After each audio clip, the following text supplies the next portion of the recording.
This is Chris in Las Vegas, and I'm an occultist. And whenever I talk about the magical community or the occult, I always start with that introduction. But it just might be that I'm Chris in Las Vegas and I'm a chaos magician.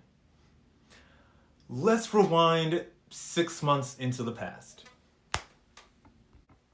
So, 6 months ago, I joined a witchcraft coven mostly for the Halloween party or the Samhain ritual. Now, if you know anything about Wicca or modern day witchcraft, you'd understand that they have these festivals throughout the year where they celebrate the changing of the year. You celebrate your ancestors, you celebrate spring, winter, fall, all of that.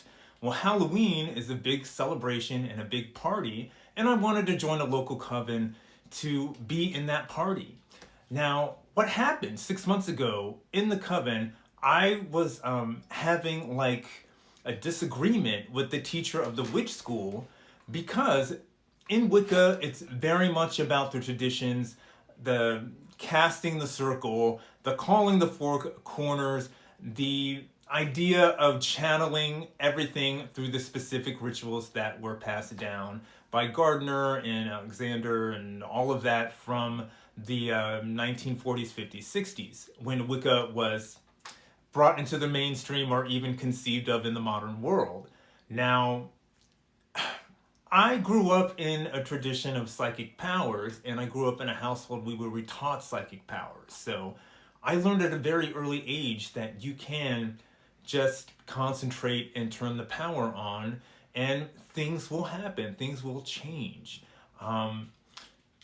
Not a lot of ritual is needed, and I understand that ritual is very much a part of modern day witchcraft because you're using these techniques in order to get a specific outcome or to change your state of mind. It's like going into a meditative state, much like Zen Buddhism and other forms of transcendentalism like Hinduism. Now, the deal is, totally get that. I mean, I love the shamanistic aspect of witchcraft, but the chaos magicians of the 1970s looked at this problem and they said, you know what, there's got to be a simpler way. There's got to be an easier way to do that.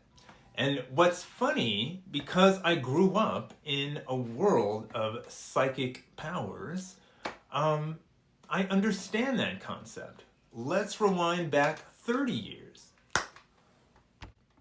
So 30, 40 years ago, I was just a kid in the 1980s and 90s.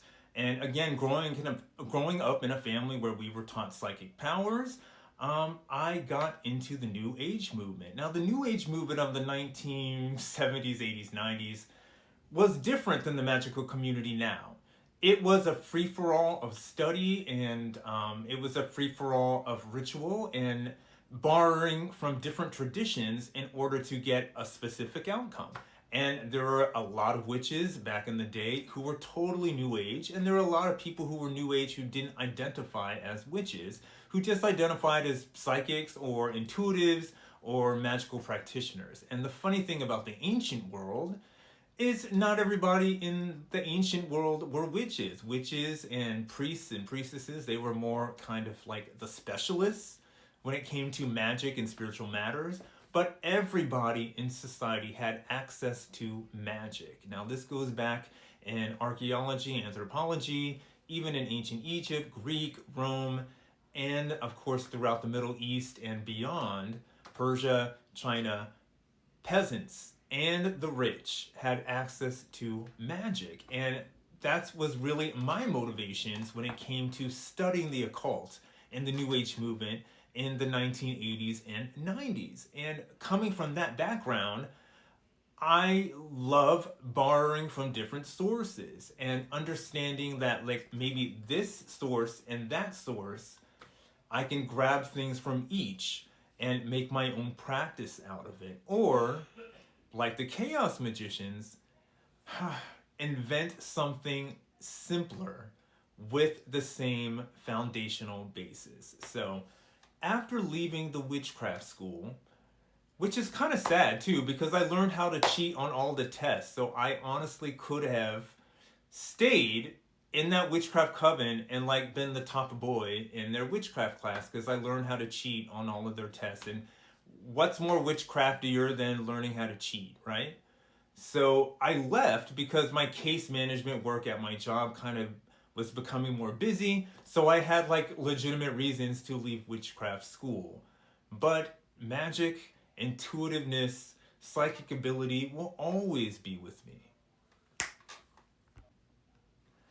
So, going back another 20 years to the 1960s, when the hippies embraced transcendentalism, when they cast off um,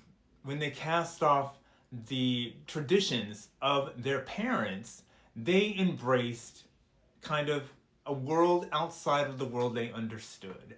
So I'm always going to live by the inspiration of those awesome kids from the 60s. They experimented with spirituality. They wanted to change the world, and they did it their own way. So I guess I'm a chaos magician. Hugs, health, and happiness from Las Vegas.